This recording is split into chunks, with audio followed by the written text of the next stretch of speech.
사상교회 식구님들, 지금부터 광고가 시작됩니다. 집중해서 들어주세요. 교회 소식입니다. 예배에 참석하신 분들과 인터넷으로 예배에 참여하신 분들을 환영합니다. 예배 안내입니다. 부산 서부노회 주일학교 연합회 헌신 예배가 오늘 오후 예배 시에 있습니다. 강사는 우리 모든 민족교회 양정훈 목사입니다. 모임 안내입니다. 새가족 수료식이 오늘 오전 2부 예배 후에 있습니다. 대상자들은 주보를 참조해 주시고 진심으로 축하해 주시고 기도해 주시기 바랍니다. 공동의회 안내입니다. 오늘 오후 예배 후 은혜홀에서 있으며 안건은 부동산 매매건입니다. 위에서 기도해 주시고 회원들은 모두 참석하시기 바랍니다. 각 위원회 모임 안내입니다. 주보를 참조하시고 모두 참석하시기 바랍니다. 유아 세례 일정 안내입니다. 신청은 27일 토요일까지 사무실로 해주시고 문답은 28일 주일 오후 2시 회의실에서 합니다. 세례식은 5월 5일 주일 오전 1부 예배 시에 있습니다. 해당되시는 분들은 신청하시고 기도로 준비하시기 바랍니다. 비전관 공사 중 주차 관련 안내입니다. 중직자는 대중교통 또는 교회 외부에 주차하시고 어린 자녀, 어르신 동반 교인, 새가족, 일반 성도 차량 우선 주차하시기 바랍니다. 공사 진행 상황에 따라 주차 공간 변경이나 폐쇄 있을 시 교회 주차장 이용에 관한 안내는 각 지구를 통한 사전 안내 및 주일 광고 예정입니다. 공사 현장에 여러 위험 요소가 있사오니 출입금지 표식이 있는 곳에는 출입을 금해 주시기 바랍니다. 교우 소식입니다. 결혼 소식입니다. 9-4구역 강영래 집사의 자녀 한예은 양의 결혼식이 27일 토요일 낮 12시에 파크 하얏트 부산호텔 2층 볼룸에서 있습니다. 위에서 기도해 주시고 축하해 주시기 바랍니다. 장례 소식입니다. 10-1구역 조남열 집사의 모친 이춘자 A 집사의 시모의 장례를 잘 마쳤습니다. 13-4구역 우성희 성도의 남편 고 정병현 성도의 장례를 잘 마쳤습니다. 슬픔을 당한 가정들을 위해 기도해 주시고 위로해 주시기 바랍니다. 교계 소식입니다.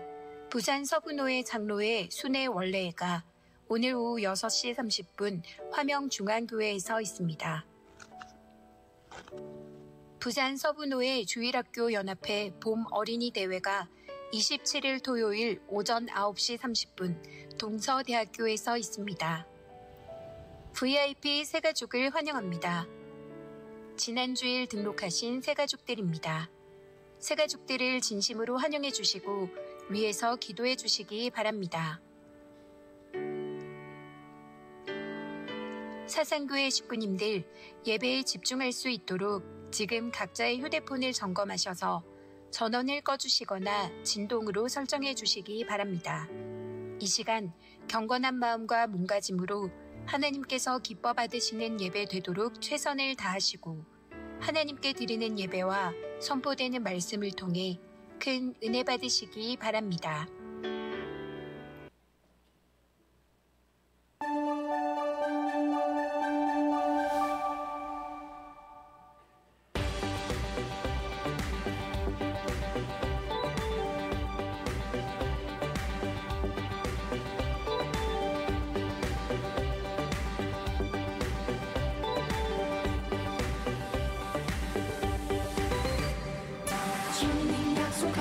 말씀 위에서 영원토록 주를 찬송하리라.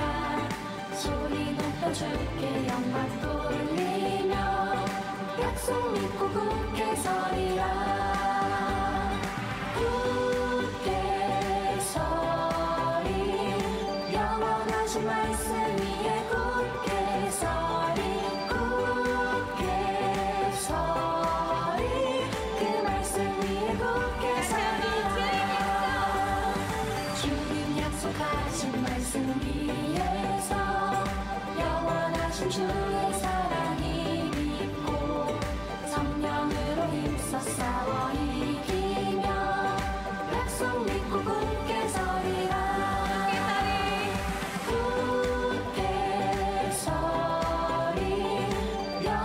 주 말씀 위에 굳게 서리 굳게 서리 그 말씀 위에 굳게 서리라.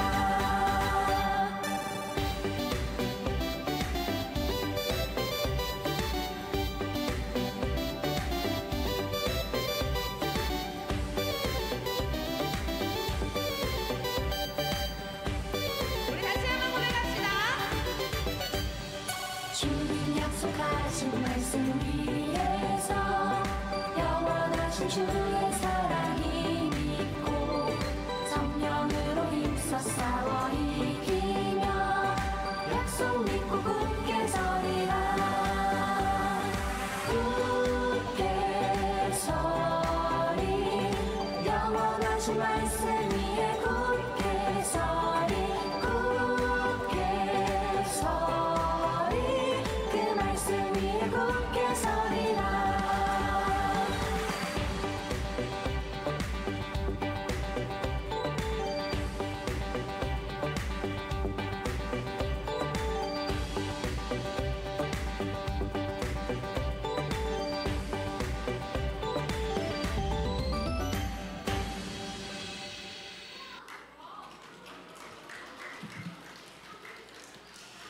할렐루야. 우리 한 번 더 고백하겠습니다. 할렐루야. 아멘. 네, 일부 전세대 예배에 나오신 우리 사상 식구 여러분들 주님의 이름으로 환영하고 축복합니다. 우리 옆에 계신 우리 아이들과 또 우리 지체 우리 식구님들을 바라보면서 이렇게 인사합시다. 오늘도 하나님의 은혜를 많이 받고 돌아갑시다. 오늘도 하나님의 은혜를 많이 받고 돌아갑시다. 살아계셔서 지금도 역사하고 계시는 우리 하나님, 오늘 이 시간 우리가 함께 드려지는 예배 가운데에 함께 임하기를 소망합니다. 우리 시간 모두 자리에 일어나셔서 우리의 신앙 고백을 사도신경을 통해 함께 고백하도록 하겠습니다. 나는 전능하신 아버지 하나님, 전지의 창조주를 믿습니다. 나는 그의 유일하신 아들 우리 주 예수 그리스도를 믿습니다. 그는 성령으로 잉태되어 동정녀 마리아에게서 나시고 본디오 빌라도에게 고난을 받아 십자가에 못 박혀 죽으시고 장사된 지 사흘 만에 죽은 자 가운데서 다시 살아나셨으며 하늘에 오르시어 전능하신 아버지 하나님 우편에 앉아 계시다가 거기로부터 살아있는 자와 죽은 자를 심판하러 오십니다. 나는 성령을 믿으며 거룩한 공교회와 성도의 교제와 죄를 용서받는 것과 몸의 부활과 영생을 믿습니다. 아멘. 이제 우리 함께 마음을 모아서 함께 하나님을 찬양하며 나아가기를 소망합니다. 이 시간 박수 치면서 갈급한 우리의 심령을 만지시고 성령께서 함께 하시는 그 은혜가 이 시간 가운데에 충만하기를 소망합니다.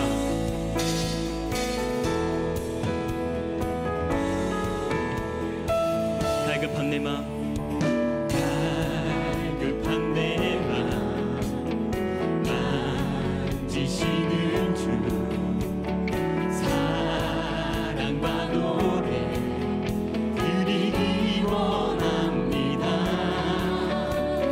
주 사랑해요, 주 찬양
약속을 지키시는 분이십니다.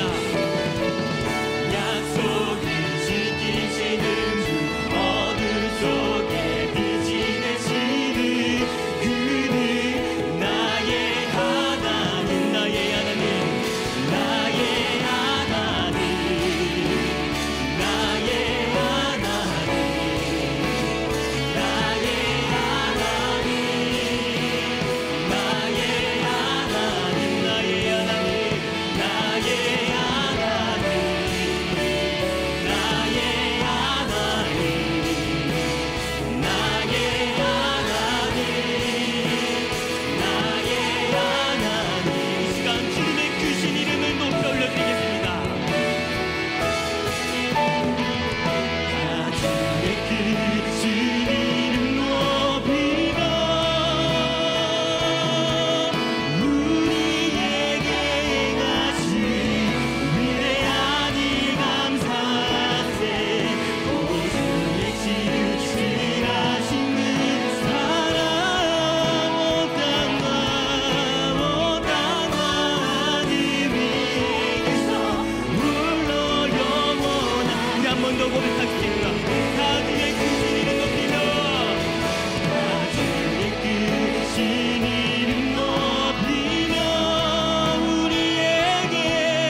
사랑의 주님, 복되고 거룩한 주일을 허락하시어 주님을 마음껏 찬양하게 하심을 감사드립니다. 지난 한 주간도 안전하게 지켜주시고 살아가면서 지은 죄가 있다면 그리스도의 보혈로 깨끗이 씻어주세요. 한 마음으로 정성껏 준비한 예배를 기뻐 받으시고 이 시간 저희 가운데 함께 하셔서 살아계신 하나님의 임재를 체험하는 귀한 시간으로 인도하여 주세요. 지금 비정관 공사를 하고 있습니다. 마지막까지 아무 사고 없이 마무리될 수 있게 해주세요. 이 시간 말씀을 전하시는 이주형 담임 목사님과 스토리텔링을 전하는 권진덕 목사님께 성령님이 함께 하셔서 오늘 귀한 말씀이 선포될 때에 치유와 회복과 능력의 역사가 나타나게 해주세요. 우리 예배를 기쁨으로 받아주실 줄로 믿으며 예수 그리스도의 이름으로 기도드립니다. 아멘.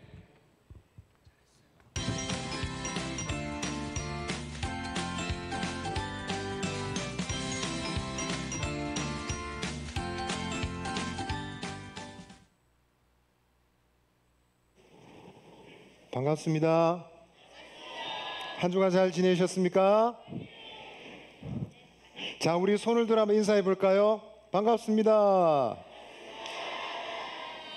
자, 오늘 하나님께서 우리에게 주신 말씀 함께 읽도록 하겠습니다. 오늘 하나님의 말씀은 마태복음 25장 23절 말씀입니다.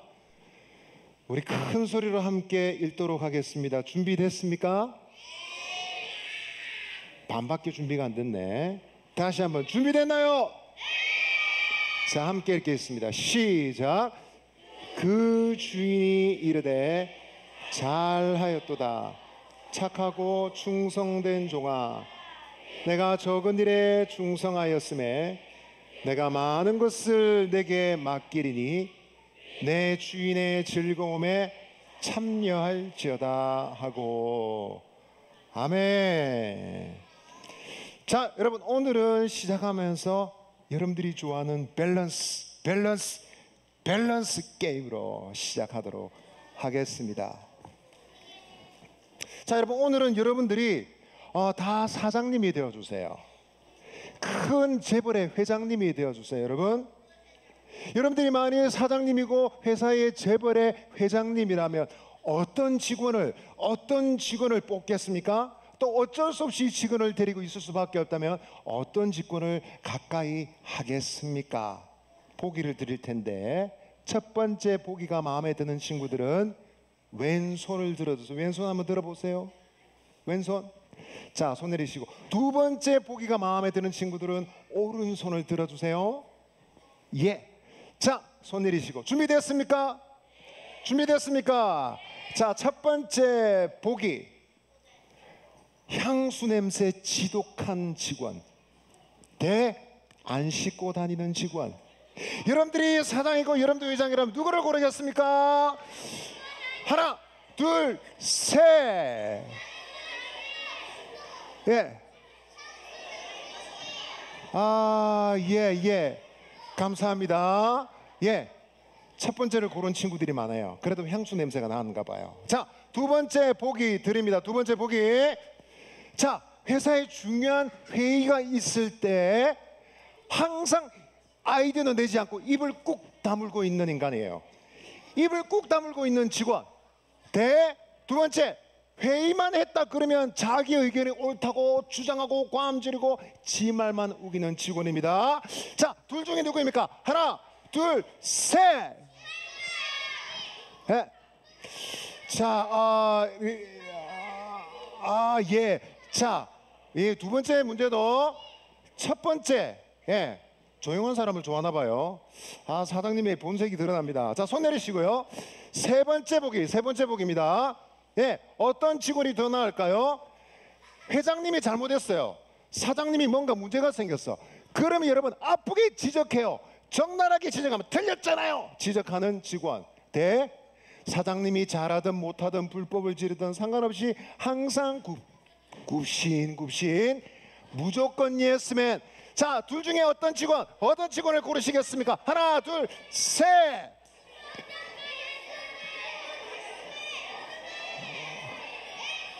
자, 예, 손 내리시고. 야, 이 사장님 문제가 많네.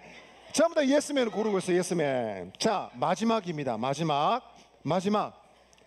지지리도 일을 못하는 장원영. 아이고, 장원영. 자, 척척박사 일을 너무 잘하는 에이미. 하나, 둘, 셋. 자, 예. 자, 예, 손 내리시고. 자, 예. 우리 주일학교 학생 친구들이라서 그런지 모르겠습니다. 두 번째를 많이 골랐던 것 같아요. 일을 잘해서 고르는 게 아니라 에임이라서 고른 것 같습니다. 자, 여러분 어떻습니까? 이런 문제를 만나보면 어때요? 우리가 사장님의 마음이 어떤지, 회장님의 마음이 어떤지 알 수 있죠. 그죠? 이렇게 세상에는 입장을 바꾸어 보면 깨닫게 되는 일들이 많이 있어요. 그런데 오늘 제가 여러분들에게 설명해 드리고자 하는 하나님의 나라도 마찬가지, 입장 바꿔 생각하면 잘 깨달아지는 내용이랍니다. 여러분, 예수님께서는 이 땅에 계실 때 하나님의 나라에 대해서 많이 얘기하셨어요. 많은 이야기를 들려주셨어요. 오늘 들려드릴 이야기는 달란트 비유입니다. 한번 따라합시다. 달란트 비유. 그 내용을 보시면 이렇습니다. 어떤 부자 주인이 먼 외국으로 여행을 떠나게 되었습니다. 그런데 떠나기 전에 집에 있는 3명의 종들을 불렀어요. 몇 명 불렀다고요? 저를 잘 보세요. 옆에 친구 보면 안 돼. 저를 보세요. 3명의 친구를 불렀어요. 종들을 불렀어요. 그래서 이 종들에게 주인의 그 재산의 일부를 나누어 주었습니다.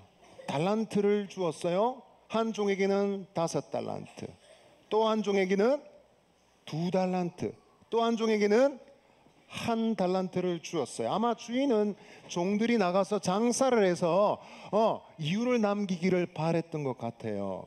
그런데 여러분, 주인은 아무 말 하지 않고 그것만 주고 훌쩍 떠났습니다. 얼마나 시간이 지났을까요? 몇 달이 지나고 시간이 오래 지나서 주인이 드디어 돌아왔습니다. 돌아온 주인이 제일 먼저 한 일은 종들의 3명의 종들을 불렀습니다. 불러서 그동안 너희들이 어떻게 했지? 라고 계산을 했습니다. 열심히 장사한 종들은 자신 있게 보고를 했어요. 5달란트 종은 말했어요. 저 5달란트 남겼어요. 2달란트 종은 말했어요. 저도 2달란트 남겼어요 했습니다. 주인은 굉장히 기뻤어요. 그래서 말했어요. 잘하였도다 착하고 충성된 종아, 칭찬해 주었습니다. 그런데 여러분, 1달란트 받은 종은 그대로 왔어요. 1달란트 그대로 가지고 왔어요. 주인에게 이렇게 말했어요. 주인님은 심지도 않은 데서 거두는 지독한 분이신 줄 알고 제가 무서워서 돈을 땅에 심어 묻어두었어요. 자, 파서 가지고 왔습니다. 여기 있습니다. 그랬더니 여러분, 주인이 갑자기 화를 냈어요. 이 약하고 게으른 종아 라고 책망했습니다. 그리고는 여러분, 그 종이 가지고 있는 달란트를 빼앗아서 10달란트 있는 종에게 주어버렸어요. 그리고 이 종을 쫓아내버렸어요. 자, 여러분, 이 얘기를 들으면 우리가 무엇을 생각할 수 있나요? 게으르면 안 되겠구나. 주인님이 너무 무서워, 이런 생각을 가질 수 있어요. 그런데 여러분, 이 이야기를 예수님으로부터 처음 들었던 사람들은 확실하게 무슨 뜻인지 알았어요. 좀 설명이 필요해요. 여러분, 정말 이 주인은 여러분 돈밖에 모르는 사장, 회장 같은 사람일까요? 여러분, 1달란트 받은 사람은 정말 열등감을 느끼고 이 주인에게 여러분 대들었던 것일까요? 잘 들어보세요. 여러분, 지금으로부터 2000년 전에 외국을 여행을 간다는 것은 시간이 굉장히 오래 걸리고 위험한 일일 수 있습니다. 이럴 때는 집을 비우면 종들이 나쁜 버릇이 생길 수 있어요. 게으를 수도 있고요, 문제가 생길 수도 있어요. 그래서 여러분, 주인이 여러분 테스트를 한 거예요. 달란트를 주었어요. 그런데 여러분, 달란트가 어느 정도가 되는 돈일까요? 달란트는 여러분 로마 제국에서 제일 큰 화폐 단위였습니다. 우리의 제일 큰 화폐 단위는 얼마죠? 돈 개념이 빨라요. 난리가 났어요. 전부 다 우리 초등부터 다 5만 원짜리 선택했어요. 네. 그런데 여러분, 로마에서 제일 큰 화폐 단위는 달란트입니다. 그 금액이 자그마치 6억이라고 해요. 얼마라고요? 5달란트는 얼마죠? 30억이에요. 2달란트 무시하지 마세요. 얼마예요? 12억이에요. 1달란트는요? 6억이. 여러분, 용돈 통장에 6억이 있는 친구 한번 손 들어보세요. 우리 집 재산이 6억이에요. 한번 손 들어보세요. 자, 이거는 비밀이죠. 네, 이야기를 들었을 때 유대인들은 깜짝 놀랐어요. 왜냐하면 당시에 종들은 여러분 빚을 많이 지고 거지가 된 사람들이 주인 부잣집에 가서 일을 하는 거거든요. 그런데 주인이 이런 사람들에게 재산을 맡기는 것은 거의 없는 일이에요. 게다가 여러분, 유능한 종들에게 재산을 맡기는 일이 간혹 있지만 그렇다고 이렇게 큰 돈을 맡기지는 않습니다. 그래서 유대인들이 얘기를 들을 때 다 말했어요. 에이, 그런 주인이 어디 있어요? 여러분, 또 당시에는 종들이 나가서 장사할 수 있는 그런 사회가 아니었어요. 여러분, 이 종들이 큰 돈을 가지게 된다면 여러분 제일 좋은 방법은 땅에 묻어두는 거였어요. 표시만 잘해두면 안전하게 보관할 수가 있기 때문에요. 여러분, 밭에 감추인 보화 기억나시죠? 다 묻어둬서 다. 그래서 사람들이 이 1달란트 종의 행동을 들을 때 사람들은 다 고개를 끄덕끄덕했어요. 왜냐하면 다 알고 있는 지식이거든요. 그리고 여러분, 1달란트 종이 주인에게 주인님 너무 구두쇠이고요, 무서워요 라고 말했을 때 사람들이 다 이해가 되었어요. 왜냐하면 그 당시에 수많은 주인들이 다 구두쇠고 나쁜 악덕 주인들이었어요. 그런데 여러분, 이 주인은 어떻습니까? 달랐어요. 그 1달란트 종을 책망하고 꾸지람했습니다. 그리고 다른 종들은 칭찬해 주었습니다. 우리 칭찬의 말 다시 한번 읽어볼까요? 시작. 그 주인이 이르되 착하고 충성된 종아, 내가 적은 일에 충성하였음에 내가 많은 것을 내게 맡기리니 내 주인의 즐거움에 참여할지어다 하고, 이것은 2달란트 종에게 준 칭찬입니다. 특징은 5달란트 종에게 준 칭찬과 많이 다르지 않아요. 여러분 오늘 찾아보세요. 21절과 23절을 비교해서 단 한 자라도 다른 글자가 있으면 찾아서 저에게 오세요. 제가 한 자당 10만 원 드리겠습니다. 한 자당 10만 원 드리겠습니다.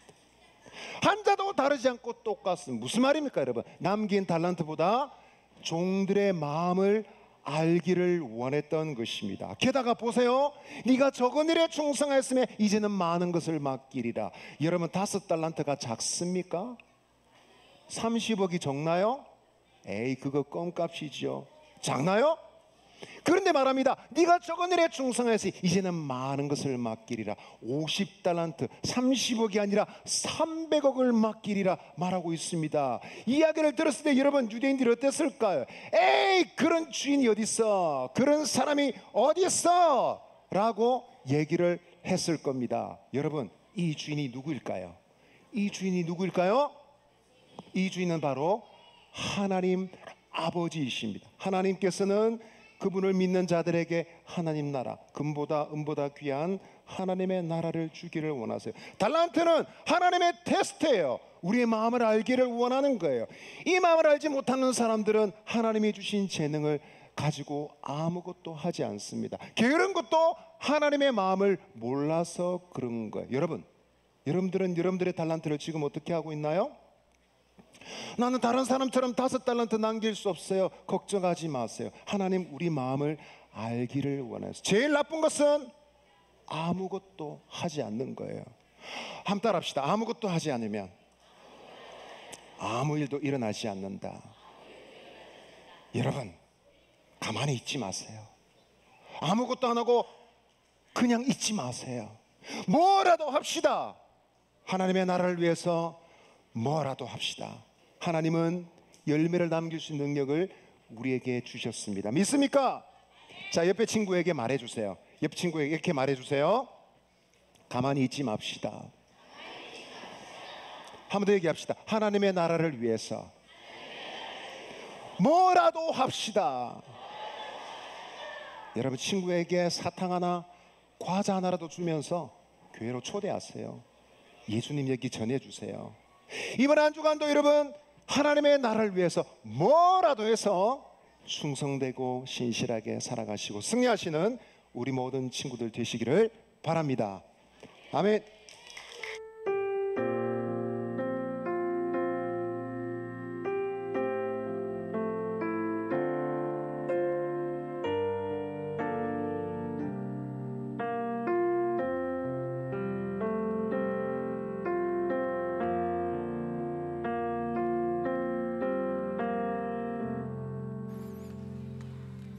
자, 우리 하나님께 드리는 금 이제 하나님께 드리도록 하겠습니다. 다 같이 손 모으고 기도하겠습니다. 하나님 아버지 감사합니다. 오늘도 하나님께서 우리를 지켜주시고 또 은혜 주시고 모든 것을 채워주셔서 감사를 드립니다. 오늘 예배하며 저희들이 하나님께 드리는 연금 축복하여 주옵시고 헌금이 가는 곳곳마다 많은 생명이 살아나는 은혜가 있게 하여 주시옵소서. 우리 사랑하는 모든 교회 식구들, 주님께서 하늘에 신령한 것과 땅에 기름진 것으로 풍성하게 채워주시기를 원하오며, 특별히 우리 어린 식구들 어릴 때부터 꿈을 꾸며 우리 하나님이 주신 그 은혜를 저희들이 바라볼 수 있도록 함께하여 주시옵소서. 예수 그리스도의 이름으로 기도합니다. 아멘. 아까 보니까 통장에 얼마 있는가 하니까 170몇만 하니까 막 엄마가 막 손을 막 내리게 하는, 탈론할까 싶어가지고. 근데 정확하게 알고 있는 것 같아 보니까 자기 얼마 있는가 무섭습니다, 요즘 애들. 자, 우리 유치부 초등 1, 2부 다 하나님 말씀, 성경 말씀 우리 암송합시다. 자, 준비됐어요? 자, 시작. 요한복음 17장 3절 말씀. 영생은 곧 유일하신 참 하나님과 그가 보내신 자 예수 그리스도를 아는 것이니이다. 요한복음 17장 3절 말씀. 아멘. 자, 유치부, 초등 1, 2부 다 자리에서 일어나세요. 네, 다 자리에서 일어나세요. 자, 목사님이 축복 기도할 테니까 다 손 모으고. 네. 우리 주 예수 그리스도의 은혜와 하나님 아버지의 그 크신 사랑과 성령의 함께 하시며 능력 주심이 사랑하는 우리 어린 식구들 머리 위에 영원토록 함께 있을지어다. 아멘. 사랑하는 자녀들이 나갈 때에 마음껏 축복하며 보여드리도록 하겠습니다. 초등 2부 먼저 대령하도록 하겠습니다. 주님 너를 항상 인도하시리. 주님 너를 항상 인도하시리. 메마른 땅에서도 너는 만족시키리. 너는 물된 동산 같겠고 마르지 않는 새 같으리. 너는 물된 동산 같겠고 마르지 않는 새 같으리. 초등 1부 퇴장하도록 하겠습니다. 주님 너를 항상 인도하시리. 메마른 땅에서도 너를 만족시키리. 너는 물된 동산 같겠고 마르지 않는 새 같으리. 너는 물된 동산 같겠고 마르지 않는 새 같으리. 유치부 퇴장하도록 하겠습니다. 주님 너를 항상 인도하시리. 메마른 땅에서도 너를 만족시키리.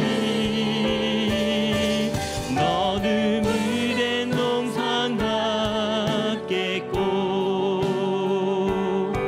마르지 않는 새 같으리. 너는 물된 동산 같겠고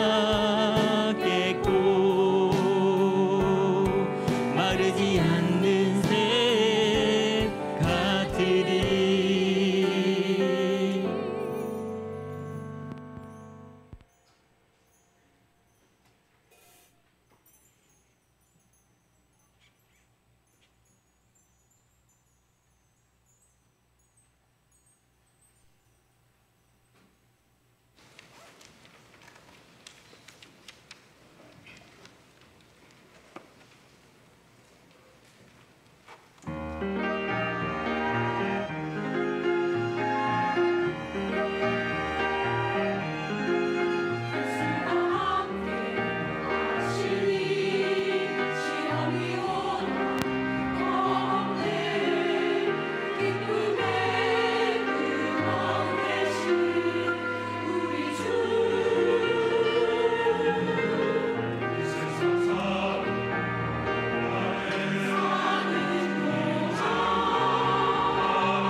예,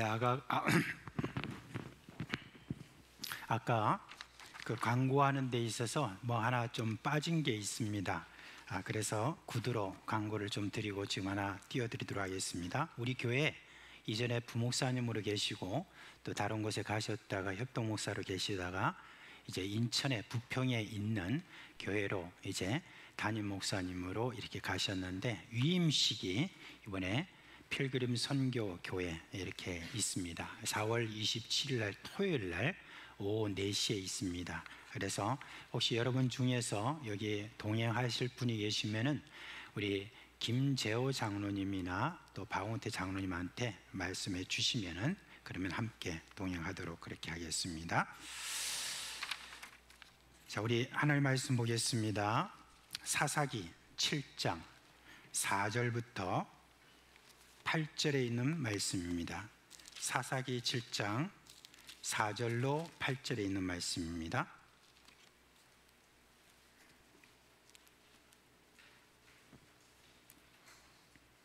(4절부터 8절에) 있는 말씀 함께 읽도록 하겠습니다. 여호와께서 또 기드온에게 이르시되 백성이 아직도 많으니 그들을 인도하여 물가로 내려가라. 거기서 내가 너를 위하여 그들을 시험하리라. 내가 누구를 가리켜 내게 이르기를 이 사람이 너와 함께 가리라 하면 그는 너와 함께 갈 것이요 내가 누구를 가리켜 내게 이르기를 이 사람은 너와 함께 가지 말 것이니라 하면 그는 가지 말 것이니라 하신지라. 이에 백성을 인도하여 물가에 내려가매 여호와께서 기드온에게 이르시되 누구든지 개가 핥는 것 같이 혀로 물을 핥는 자들을 너는 따로 세우고 또 누구든지 무릎을 꿇고 마시는 자들도 그와 같이 하라 하시더니 손으로 움켜 입에 대고 핥는 자의 수는 300명이요 그 외의 백성은 다 무릎을 꿇고 물을 마신지라. 여호와께서 기드온에게 이르시되 내가 이 물을 핥아 먹는 300명으로 너희를 구원하며 미디안을 내 손에 넘겨주리니 남은 백성은 각각 자기의 처소로 돌아갈 것이니라 하시니 이에 백성이 양식과 나팔을 손에 든지라. 기드온이 이스라엘 모든 백성을 각각 그의 장막으로 돌려보내고 그 300명을 머물게 하니라. 미디안 진영은 그 아래 골짜기 가운데 있었더라. 아멘. 이스라엘이 이제 요단강을 건너서 가나안에 들어가 가나안 족속을 다 몰아내고 이제 정착했습니다. 네, 얼마 가지 않아서 다른 세대가 등장했습니다. 지난주에 말씀드린 대로 다른 세대라 하는 것은 하나님을 모르는 세대를 말합니다. 하나님을 알고 하나님의 하신 일을 경험한 세대가 세상을 떠난 지 그렇게 오래되지 않았지만은 다른 세대는 아주 급격하게 증가하게 되었습니다. 하나님을 아는 이들이 있기는 있었지만 그 수가 극히 적었습니다. 자, 그러면 이런 상황이 벌어질 때 하나님은 어떻게 하시는가?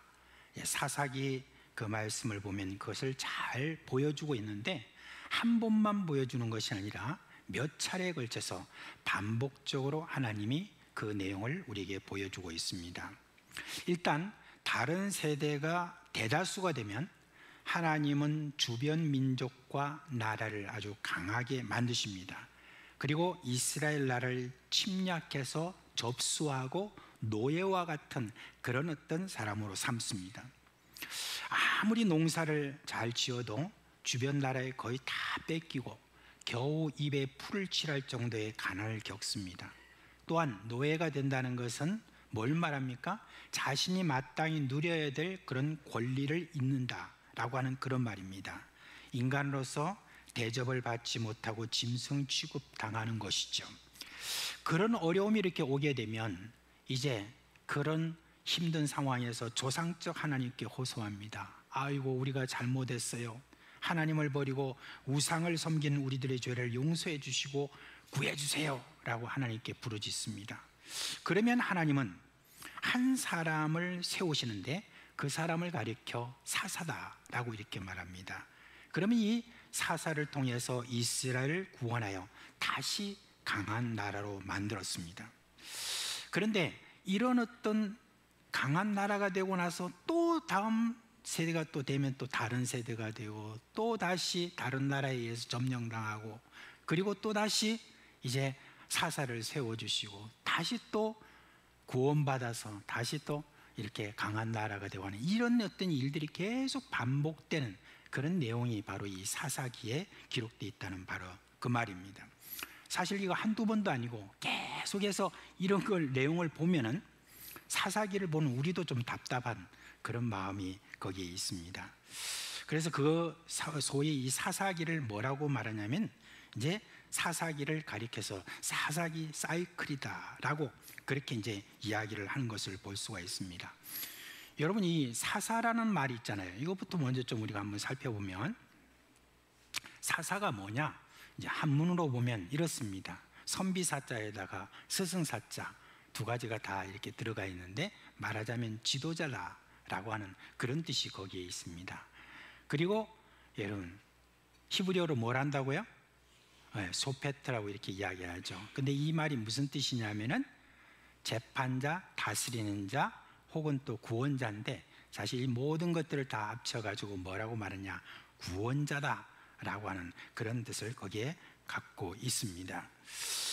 자, 이 구원자라고 하는 사람을 이렇게 세워서 강한 나라로 이렇게 세우는 그런 하나님의 자비하심, 긍휼이 있는데, 자, 지금 우리 대한민국의 기독교를 한번 봅시다. 불과 한 세대 전에 하나님께서 우리에게 주신 그 큰 은혜를 이렇게 빨리 잊어버리고 다수가 지금 다른 세대가 되어 가고 있는 그런 상황에 있습니다. 물론 우리나라만 그런 게 아니에요. 세계 전체 기독교 국가에서 많은 나라들이 지금 그렇게 기독교가 융성했던 그런 나라들이 점점 다른 세대가 많아지는 그런 지금 상황 속에 있습니다. 그런데 우리나라는 지금 어떠냐면 너무 빨리 이렇게 이 사이클, 사사기 사이클이 돌아간다는 그런 느낌이 있습니다. 물론 우리 문화 속에 보면 빨리빨리 문화가 있는데 이 빨리빨리 문화가 바로 이 기독교 안에도 계속해서 함께 돌아가는 그런 모습을 보면 자괴감이 들 때도 있습니다. 자, 그러나 이런 다른 세대가 많이 등장하여서 우리에게 하여금 불안감을 주고 어찌할꼬 하는 그런 어떤 마음이 있겠지만 하나님은 오늘도 그의 백성들에 대해서는 참으시고 백성들의 그 신음에 귀를 기울이시고 계십니다. 이것이 이제 다른 세대가 다수가 되어가는 바로 이 시대에 다시 한번 우리가 이 말씀을 통하여서 우리가 소망을 다시 한번 갖게 되도록 그렇게 오늘 이 말씀을 전하려고 합니다. 여러분 오늘 그 사사 중에 기드온 이야기를 여러분께 말씀을 좀 드리겠습니다. 먼저 여러분 기드온이라는 사람 누굴까?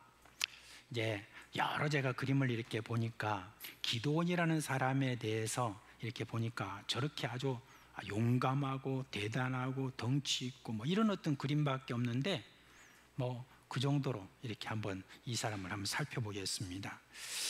이 사람은 300명을 이끌고 무려 13만 5천 명의 미디안 군대를 상대해서 이긴 그런 이 기드온이다라고 하는 이 사람입니다. 근데 이 기드온이 제일 먼저 등장하는 그런 기록을 우리가 보면 6장 1절부터 한번 보면은 이렇습니다. 이스라엘 백성들이 하나님을 떠나 이제 우상 숭배를 하고 그리고 온갖 나쁜 짓을 하자 하나님은 그 주변 나라 중에 그 미디안이라는 나라, 이 나라를 강하게 해가지고 이 미디안이 또 쳐들어와 가지고 저들의 모든 것들을 다 빼앗고 그리고 노예로 삼습니다. 근데 그 7년 동안 이 미디안으로부터 엄청난 시달림을 받는데요, 매년 이를 씨를 뿌릴 때쯤 되면은 이 군대를 이끌고 와가지고 토지를 완전 뒤엎어버리는 그런 어떤 짓을 합니다. 미디안 군인들이 이 기름진 밭에 진을 치고 막 밭을 다니면서 씨 뿌린 밭에서 싹이 나오지 못하게 하는 그와 같은 일을 벌여요. 그리고 엄청난 수의 짐승들을 함께 데리고 와서는 이스라엘 백성들이 지금 이 가꾼 바로 그 모든 곡식에서 조금 뭐가 풀들이 나잖아요. 그러면 그 곡식에서 싹이 나고 하는 이 모든 것들을 다 그냥 먹어치우는 그와 같은 일을 하게 되었습니다. 그리고 이스라엘 백성들이 남아있는 양과 소, 나귀 이런 것들도 다 빼앗아가고, 숨겨놨던 것들도 딱 이렇게 밭에 놔두면 그걸 또 빼앗아가고 그렇게 했습니다. 그래서 사람들은 이제는 이런 평야라든지 그냥 기름진 곳 이런 곳은 살지 못했어요. 그래서 사람들이 저 어떤 산으로 도망가고 또는 굴에 들어가고 뭐 이렇게 하면서 저들이 뭐라도 조금이라도 갖고 가지고 그곳에서 뭔가 얻어 가지고 그렇게 먹는 그런 굶주림에 시달려야 됐었습니다. 그러니까 겨우 목에 풀칠할 정도로 그렇게 먹었고 살았다고 그렇게 보아야 됩니다. 근데 여러분, 이게 한 해 두 해도 아니고 무려 7년 동안 그렇게 겪었으니까 얼마나 힘들겠습니까? 그러니까 이제 하나님께 다시 돌아가죠. 그리고 이스라엘 백성들이 하나님을 찾습니다. 하나님, 여호와 하나님, 우리 조상의 아브라함과 이삭과 야곱의 하나님, 우리를 불쌍히 여겨주세요. 우리가 잘못했습니다. 만약에 우리에게 구원해 주시면 우리가 다시 하나님을 잘 섬기겠습니다 라고 그렇게 하나님께 부르짖습니다. 이스라엘 백성들의 신음을 들으신 하나님이 천사를 오브라라고 하는 곳에 보냈습니다. 그곳에서는 한 사람이 지금 밀을 타작하는데, 타작마당에서 밀을 타작하는 게 아니라 포도주 틀이 있는데 거기에서 지금 밀타작을 하고 있는 사람인데, 이 사람이 바로 기드온입니다. 여러분 가만히 생각해 보세요. 포도주 틀에 밀을 타작하고 있다고 생각해 봅시다. 타작마당은 굉장히 넓잖아요. 근데 이 포도주 틀은 해봤자 크게 뭐 그렇게 크지 않습니다. 거기다 막 포도를 넣고 막 밟아가지고 거기서 이제 이런 포도주를 만들어낸 그런 곳인데, 거기에 지금 타작하는 이유가 뭡니까? 미디안 사람들에게 들키지 않도록 거기에서 그렇게 지금 하고 있는 거예요. 만약에 그걸 보고 미디안 사람들이 보면 바로 다 빼앗아 가기 때문에 포도주 틀에 놓고 타작하고 있는 것이죠. 자, 이것을 보면은 뭐 기드온이 무슨 뭐 아주 용감한 그런 뭐 용사 또는 뭐 애국자 어떤 그런 사람이 아니었습니다. 그저 평범한 그런 사람이었습니다. 미디안의 눈을 피해서 그저 자기와 자기 식구들이 먹을 음식을 겨우 구하는 그런 겁이 많은 그런 사람일 뿐이었습니다. 그런데 이 기드온에게 하나님의 천사가 나타나서 뭐라고 말하느냐? 큰 용사여, 여호와께서 너와 함께 계시도다 라고 이렇게 이야기를 합니다. 이제 그 말을 듣고 이 기드온이 기가 막혀요. 그래서 뭐라고 말합니까?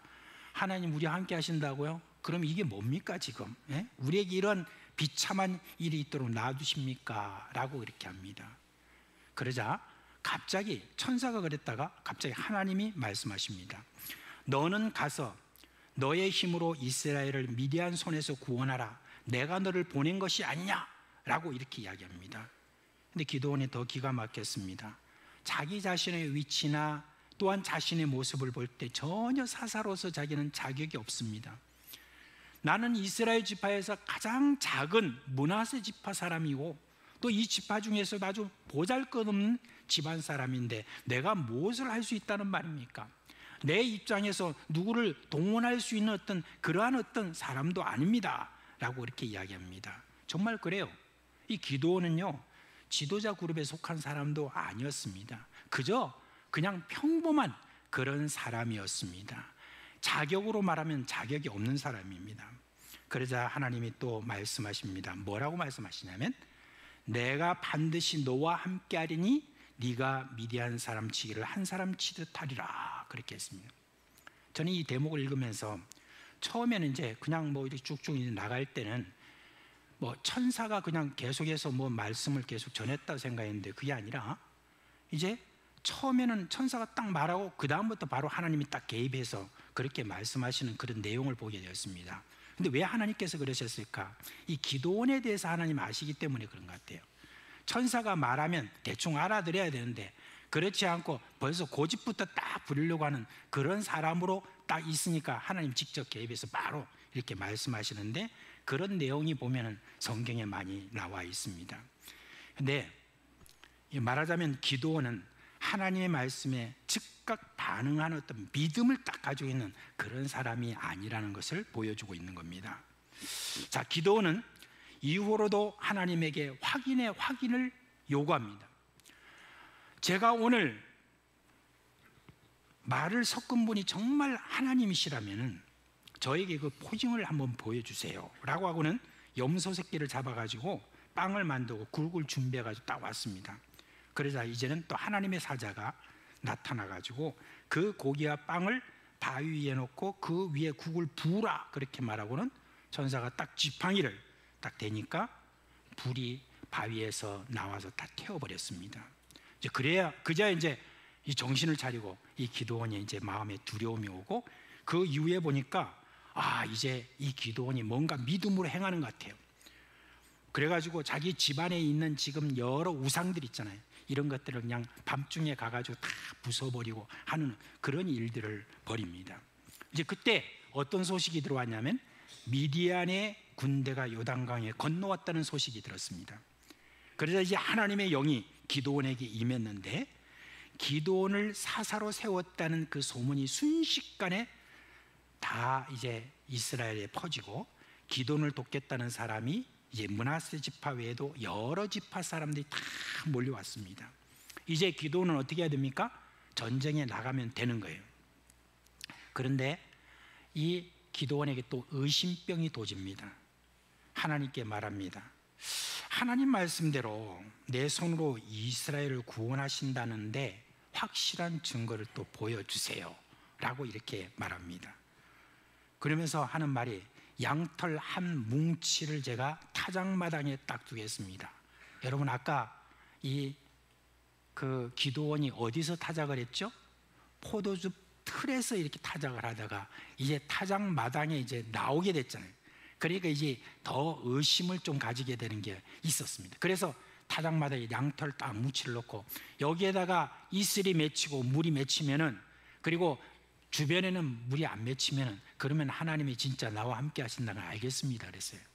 그러니까 하나님께서 그래 좋아 그럼 내가 증거를 보여주지 하면서 그렇게 하셨어요. 근데 그거로 하면은 좀 그냥 뭐 그런 줄 알지. 이번에는 뭐라고 하냐면은 하나님 이제 하나 더 좀 보여주세요. 뭐 이번에는 타작마당 전체가 다 이슬로 다 덮이게 하여 주시고 이 양털 뭉치에는 이슬이 덮이지 않게 해주세요 라고 이렇게 요청합니다. 하나님은 원래 속이 없으신 분이죠. 하나님께서는 그거를 다 허락하시고 또 그렇게 해주셨습니다. 여러분 기드온의 모습을 보면서 여러분은 어떻게 생각하세요?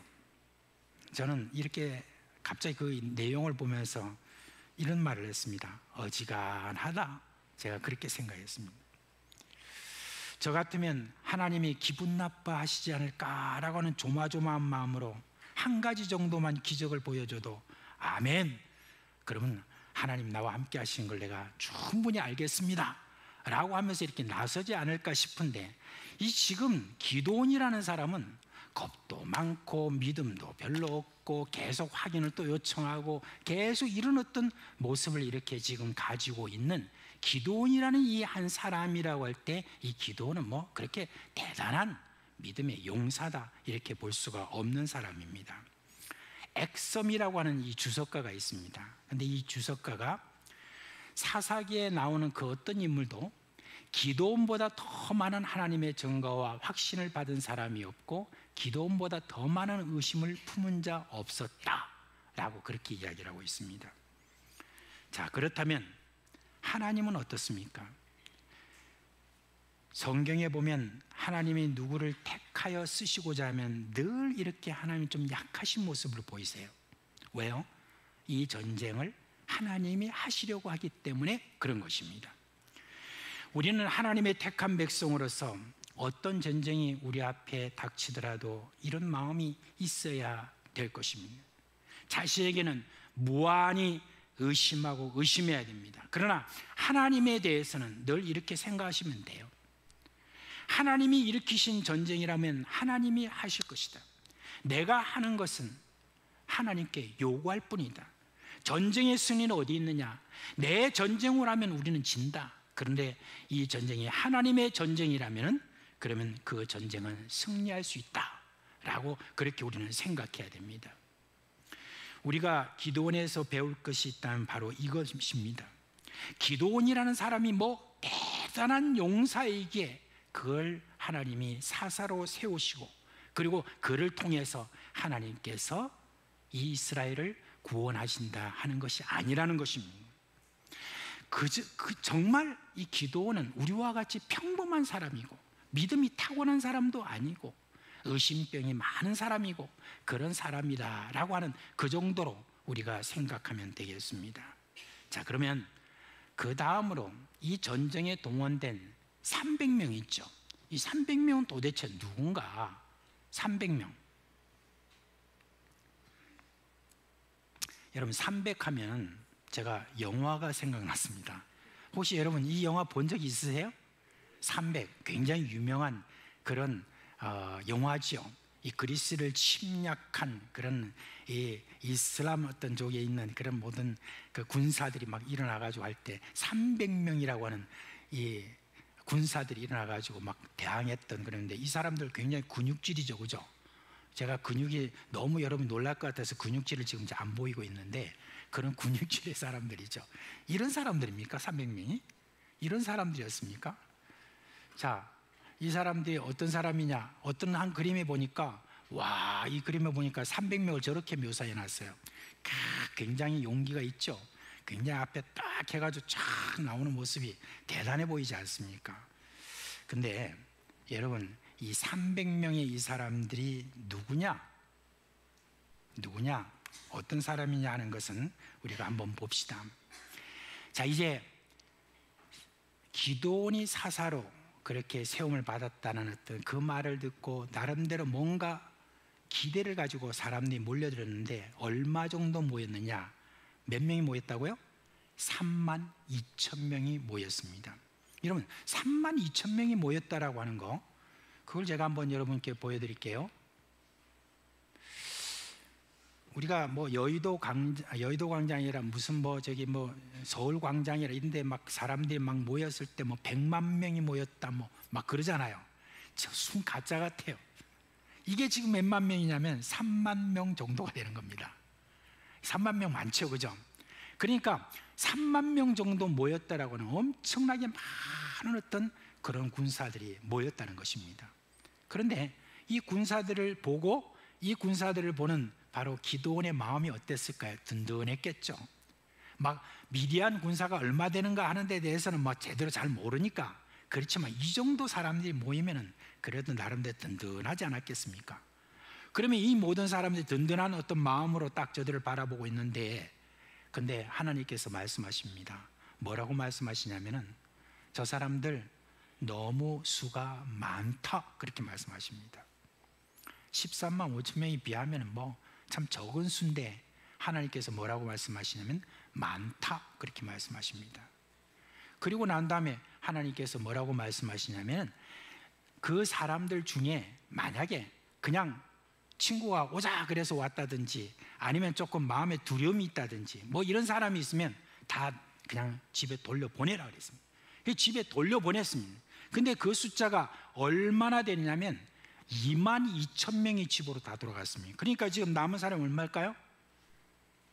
산수 못하세요? 네. 얼마일까요? 10,000명입니다. 자, 10,000명 정도가 지금 이 정도라고 하는데 이 10,000명 정도가 이 정도는 아닌 것 같아요. 여기 그래도 한 5,000명 안 될 것 같아요. 10,000명 정도가 딱 남았습니다. 이 10,000명 정도 남은 그 숫자를 생각해 볼 때 어떨까요? 그래도 그냥 인하하면 됐다라고 생각했는데 하나님께서 뭐라고 하십니까? 이 숫자 많다 그렇게 말씀하시는 거예요. 많으니까 줄여라. 내가 지금 이 사람들 10,000명을 다 저 냇가에 가서 물을 마시게 하는데 그 물을 마시게 하는 사람들 중에 내가 누구라 라고 하면 그 사람들하고 같이 이 전쟁에 나가라 그렇게 하신 거예요. 자, 그러면 이 10,000명 중에 몇 명이 될까라고 했는데 시냇가에 가서 다 물을 마십니다. 물을 마시는데 어떤 사람은 가가지고 다 해서 물을 다 이렇게 해가지고 걔가 하는 것처럼 이렇게 마시는 사람이 있고 어떤 사람은 무릎을 꿇고 그냥 바로 거기 입에 대고 마시는 사람이 있는데 그 숫자가 어떻게 돼 있느냐, 이렇게 해가지고 마시는 이런 사람은 한 300명 정도밖에 안 되고 9,700명은 어떻게 했느냐, 그냥 무릎을 꿇고 얘가 하는 것처럼 이렇게 마시게 됩니다. 그러니까 그 모습에 대해서 어떤 목사님이 설교를 하는데 그렇게 말씀했습니다. 여러분 보세요, 적어도 전쟁에 나갈 군사라면 이런 모습은 보여야 되지 않겠습니까? 저 300명을 보세요. 300명은 딱 사주 경계를 잘 하면서 저기 오는가 아닌가 딱 잘 보면서 이렇게 먹지 않습니까? 근데 저 9,700명 뭐예요? 그런 것도 없이 그냥 막 걔가 하는 것처럼 그렇게 하는 것을 보세요. 저런 사람들 데리고 어떻게 전쟁합니까? 300명을 보세요. 여러분 300명처럼 그렇게 사주 경계를 잘 하세요. 아마 이분이 어떤 군대 지휘관으로 군대에서 지냈던가 봐요. 그래서 그런지 그런 걸 갖다가 말씀해 주셨는데 저는 그렇게 생각하지 않습니다. 그리고 하나님이 원래 줄이라고 하셨던 의도가 무엇인지를 보면 우리가 잘 알 수 있습니다. 하나님께서는 9,700명 그냥 집으로 돌려보내라, 그리고 300명만 남겨놔라 그렇게 했습니다. 자, 남겨놓은 300명이 이렇습니다. 이게 300명입니다. 자, 300명 정도가 지금 남았습니다. 이 정도로 지금 남아있는 이런 어떤 모습을 누가 봤을까요? 기드온이 보았습니다. 그러나 기드온은 이제는 분명하게 용사가 되었습니다. 어떤 용사? 하나님이 나와 함께 하신다는 용사가 되었습니다. 그렇게 해서 이 300명을 데리고 저들이 어떻게 했습니까? 전쟁에 나섰습니다. 여러분, 이러면 이 300명이 뭐 대단한 사람인가요? 그렇지 않습니다. 하나님이 의도하신 것은 무엇이냐면, 많다, 너희들이 이 많은 숫자로 이 전쟁에서 이겼다라고 너희들이 그렇게 생각할까? 내가 그것 때문에 너희들 숫자를 이렇게 계속 줄인 것이다. 9,700명과 300명을 볼 때 9,700명은 훨씬 더 용기가 있고 대단해서 몸에 근육질이 있고 이런 사람이 아니어서 그들은 탈락됐나요? 그렇지 않습니다. 300명이라는 이 숫자가 작은 숫자였기 때문에 9,700명에 비해서 300명이 작은 숫자였기에 하나님께서 그냥 300명을 그냥 택하신 것입니다. 그렇게 하셔서 이 적은 숫자를 가지고도 하나님이 충분히 전쟁을 하실 수 있다라고 하는 것을 보여주시기 위하여서 이렇게 한 것입니다.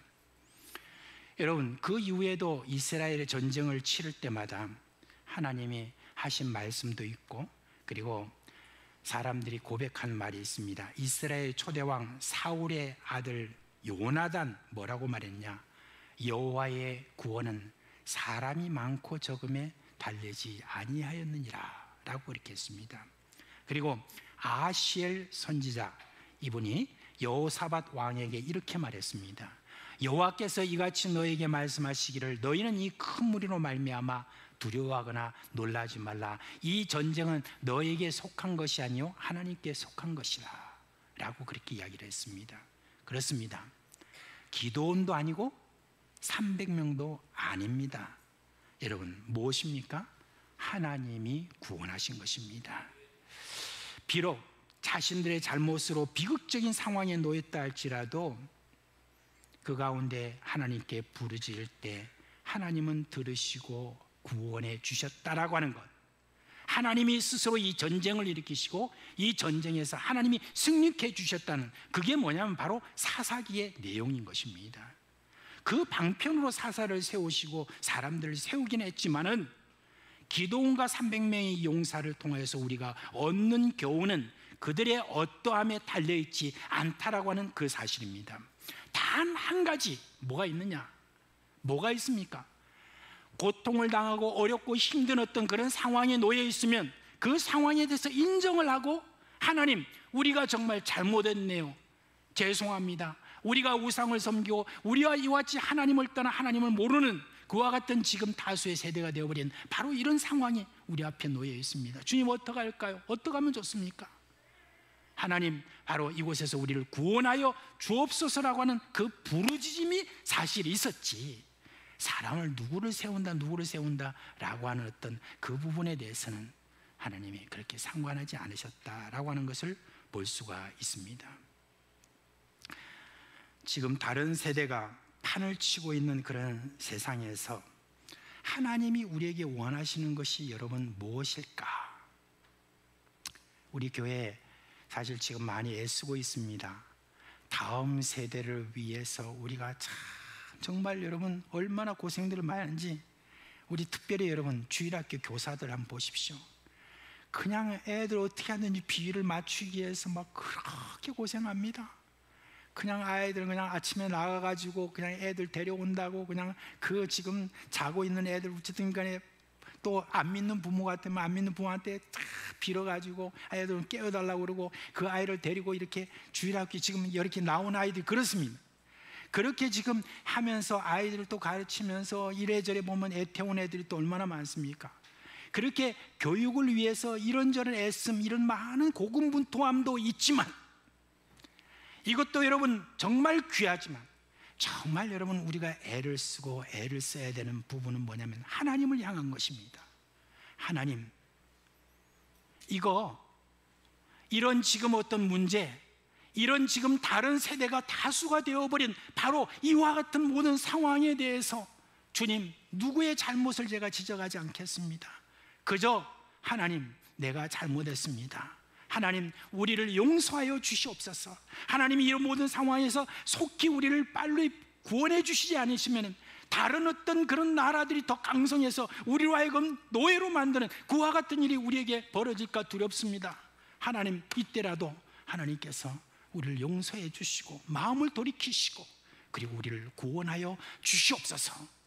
어쩌면 이게 지금 우리에게서 정말 필요한 하나님을 향한 부르심, 이게 바로 우리를 정말 구원할 수 있는 그와 같은 그런 방법이다라고 저는 생각을 합니다. 여러분, 지금 우리는 굉장히 절명의 지금 순간에 지금 우리가 와 있습니다. 저는 앞으로 우리 지금 대한민국이 앞으로 어떻게 될까 하는 데 대해서 많은 분들이 지금 근심 걱정하면서 자꾸 방법을 이야기합니다. 어떻게 하면은 우리가 아이들의 마음을 돌릴까, 다른 세대를 다음 세대로 될까 하는 여기에다가 지금 마음을 가지고 이렇게 저렇게 많은 것들을 가지고 수단과 방법을 이렇게 가지고 있는데, 여러분, 그것보다는 더 우리가 중요한 것은 사사기가 우리에게 보여주듯이 그래도 하나님의 긍휼하심, 하나님의 불쌍히 여기심, 이 모든 것들을 얻어서 참된 구원을 얻으려고 하면은 하나님께 우리가 부르짖어야 됩니다. 하나님, 어떡합니까? 하나님, 용서해 주옵소서 라고 우리가 그렇게 나가야 됩니다. 사랑하는 우리 사상교회 식구 여러분, 우리가 부르짖는 어떤 이 부분에 대해서 시편 62편 6절 7절 말씀은 이렇게 이야기를 하고 있습니다. 너희 여호와로 기억하게 하시게 하는 자들아, 너희는 쉬지 말며 또 여호와께서 예루살렘을 세워 세상에서 찬송을 받게 하시기까지 그로 쉬지 못하시게 하라, 그렇게 했습니다. 사랑하는 우리 사상교회 식구 여러분, 우리는 하나님을 모르는 다른 세대가 곧 세상의 다수가 되는 시대에 지금 직면해 있습니다. 이로 말미암아 닥칠 곤란한 미래, 그 모든 미래를 우리가 생각해 보면 답답하고 너무나 염려가 되는 것이 있습니다. 그러나 우리가 기도원과 300명의 용사 이야기를 보면서 우리가 소망을 가지는데, 그 소망은 뭐냐? 하나님께 우리가 소망을 가지게 됩니다. 왜? 하나님께 구하면 하나님이 들으시기 때문입니다. 그리고 하나님께서 들으시고 반드시 우리의 모든 상황을 역전시키는 그와 같은 일을 벌이실 거기 때문에 그렇습니다. 그래서 우리 여러분, 이 믿음 우리 굳게 가지고 다음 세대, 이제 다른 세대가 아니라 다음 세대가 일어나서 미래가 있고 미래의 소망이 있고 미래가 새롭게 되고 미래에 다시 한번 융성하게 일어나는 그런 다음 세대를 우리가 꿈꾸면서 그렇게 하나님께 부르짖는 일에 소홀해하지 말고 함께 부르짖는 그런 우리가 되기를 주님의 이름으로 축원합니다. 이제 다 같이 자리에서 일어나겠습니다.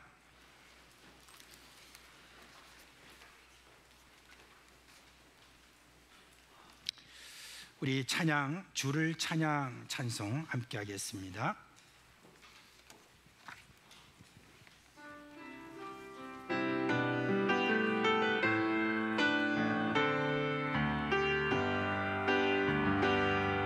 세상의 유혹 시험이 내게 몰려올 때에 나의 힘으로 그것들 모두 이길 수 없네.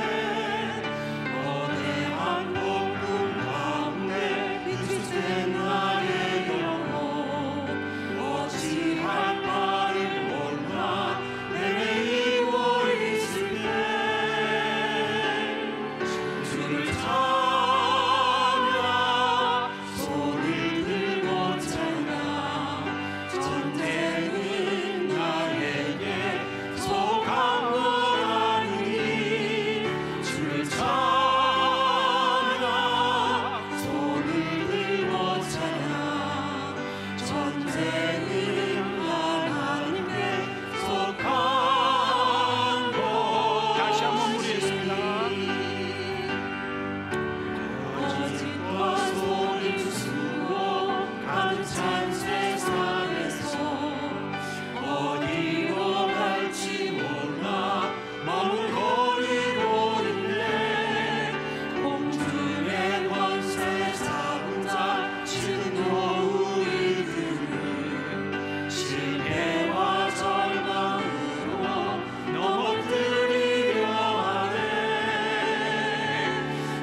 우리 주 예수 그리스도의 은혜와 하나님 아버지의 그 크신 사랑과 성령의 우리 가운데 계시면서 일으키시는 그 모든 생명의 역사가 다른 세대가 다수가 되어가고 있는 바로 이 세대 속에서 우리 하나님께 불쌍히 여겨달라고, 긍휼을 베풀어 달라고 부르짖으며 하나님의 자비를 구하려고 그렇게 밤낮으로 하나님께 부르짖는, 그리고 그렇게 부르짖기를 원하는 사랑하는 우리 모든 식구들의 머리 위에, 가정과 그 생업이 영원토록 함께 있을지어다. 아멘.